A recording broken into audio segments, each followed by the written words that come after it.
It'll be 4th down, 24 yards to go for McBain as the snap went over Jared Lahr's head and he dove on it. Heads-up play by Lahr to dive on it at the 21-yard line, but they're going to have to punt it away here with just under a minute to go in the first half, and I would figure that the Crusaders are going to be coming after this one. They are. They sent Jesse Anderson back. Everybody else coming up to the line of scrimmage. Wow, did that one play really change things? It looked like McBain had a chance to score, and then they snap it over the quarterback's head, and now MCC's looking to add to their lead. Lahr with a nice punt. Jesse's got it at the 40-yard line. Trying to get away from one man. Still holding on. A heck of a job there by McBain. That was Chris Owinga, a senior, number 7, and he was holding on to Jesse Anderson for dear life and finally wrestled him down at the 45. But the Crusaders, decent field position, 48.3 seconds to work with here on the clock. I don't know if the Rambler fans recognize what a huge play that was by Owinga, but certainly the McBain coaches do. I saw a coach come out there and slap him on the back because if he doesn't slow down Jesse Anderson, he could have had a 20, 30-yard return. The receivers split wide to the right, 2 wide to the left. Jesse Anderson in the backfield. Campbell dropping back, looking to pass. Now he's going to tuck this one, keep it himself, get out of bounds, Zach. Good job there as he crossed midfield, got a gain of 7 yards. Stepped out at the 47 with 41.2 seconds left in the half. MCC has outstanding skill players here, and we'll see here. This is a perfect opportunity to let Zach Campbell prove his arm. You know, we got 41 seconds left. If they do get an interception, that's probably not enough time for them to march all the way down the field anyway. So I think we're going to see a few passes here from Zach Campbell. High formation behind Campbell, 2 receivers split wide to the left. Campbell dropping back, fakes the handoff to Jesse. Now a short little pass. They got Lewandowski up the middle. He's across the 40, got a first down. That'll stop the clock as he's down at the 38-yard line with 33.2 seconds left. Crusaders hustling up to the line of scrimmage. We got to wait for the chain gang to get in place. And Campbell snaps it and spikes it. That'll stop the clock with 31 seconds left here in the first half. 31 seconds left in the half. So a good little 2-minute drill here for the Crusaders. One of the major changes in Muskegon Catholic from last year to this year, last year with so many seniors, ran a much more diversified offense. Many more formations, a lot more passing. This year it's been much more basic, but we're starting to see them, as this team matures, starting to sprinkle in a few more different looks, a few more different plays. That's another reason that we're going to keep getting better every game.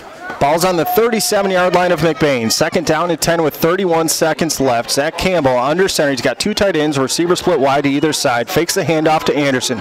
Rolling to his left. And he's going to have to tuck this one and run. Running for the out-of-bounds marker. And he's going to get about 5 yards on top of that as he gets inside the 35. They're going to mark him out at the 34. So a gain of 4 yards on the play. 3rd down and 6 with 21.4 seconds left.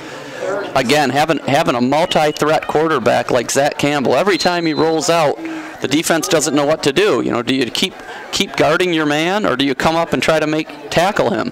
You know, one of these times they're going to leave their man, and Zach's going to burn them with a pass down the field. We're going to split Lewandowski wide to the right, 2 receivers wide to the left. They're going to hand it to Jesse. Now they're going to reverse it. Watch out. Here comes Tommy Scott coming off the right-hand side. He dives across the 30 to the 26-yard line. It'll be a first down for the Crusaders. Nice call there by Coach Holmes. He was setting that up all day because we haven't seen Tommy Scott run the ball at all. And he set up that little reverse play for a nice gain. 13 seconds left. Campbell spikes it, and the clock will stop with 10.7 seconds left. 2nd down and 10. The Crusaders are on the 26-yard line.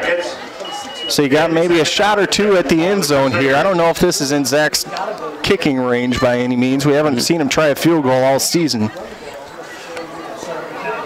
Although he was kicking some strong ones earlier, but I think it's definitely within his range, and that's something to certainly keep in mind here. You know, we might be looking at one play, one shot at the end zone, and then maybe a field goal attempt.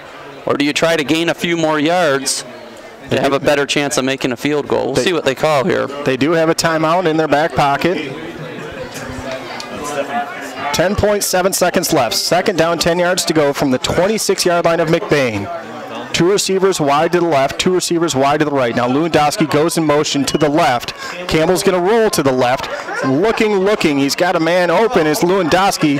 Lewandowski's going to step out of bounds around the 15-yard line. It'll be a first down. 3.2 seconds left. That was a key 11-yard gain. It's a big difference if we do kick a field goal here instead of a 43-yard field goal. You know, you're looking at more like a 32-yard field goal. Huge I think that's difference. exactly right. We're going to keep it right here as the Crusaders take time out with 3.2 seconds left.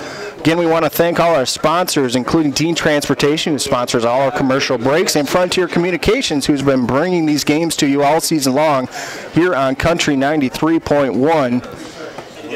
Tom, we got a couple seconds. Why don't we wrap up the talk about the JV game yesterday, that big 14-13 come from behind win. Yeah, it was just an outstanding win for the Crusaders, again, because they're getting better every game.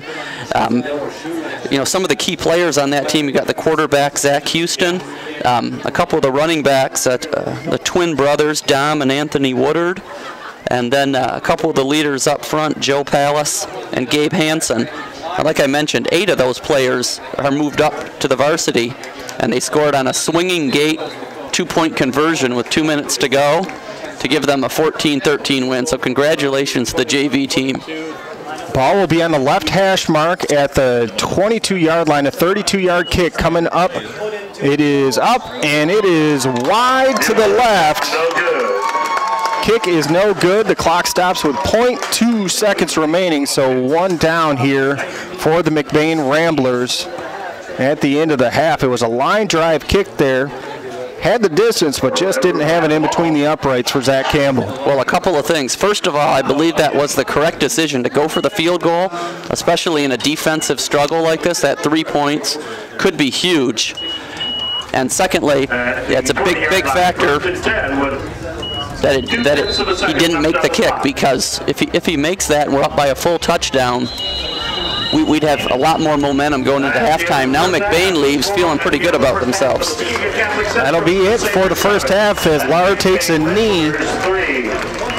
Muskegon Catholic Central 7, McBain 3, both teams scoring on their opening drives and then stifling the other teams the rest of the way through. The Crusaders will receive the kick to begin the second half. We're going to take about a 3-minute break. We'll come back with a halftime show sponsored by Muskegon Brake and Tire here on Country 93.1.